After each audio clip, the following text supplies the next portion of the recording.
Indecision consumes more energy than action. Some of your exhaustion isn't from doing too much. It's from not deciding. The danger with unmade decisions is that they don't stay neutral.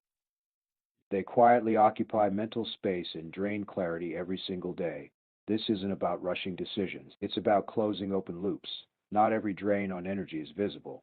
Some of the heaviest weight in the inner ledger comes from what hasn't been decided. Unmade decisions linger. They sit in the background, they resurface at random moments, they interrupt focus, and they quietly fragment attention. In the inner ledger, every undecided issue is an open loop. Open loops require monitoring. Monitoring consumes energy. You don't feel it immediately, but over time it accumulates. Indecision often disguises itself as caution. You want more clarity, more certainty, more information, but sometimes the search for certainty is just avoidance of commitment. Commitment collapses options, and collapsing options feels risky. So the mind delays, but delay has a cost. Each postponed decision requires reprocessing later. You think about it again, reevaluate again, reconsider again. This repetition drains cognitive resources.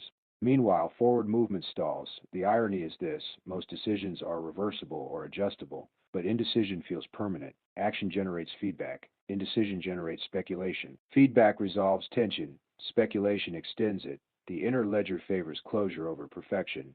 A good enough decision made today often outperforms a perfect decision delayed for months. This doesn't mean recklessness, it means distinguishing between decisions that require depth and decisions that require resolution. Small decisions made quickly free energy for meaningful ones. If something keeps resurfacing in your mind, ask, what decision am I postponing? What would good enough for now look like? You don't have to decide everything at once, but you can close one loop. Indecision consumes more energy than action. That is how the inner ledger stays balanced.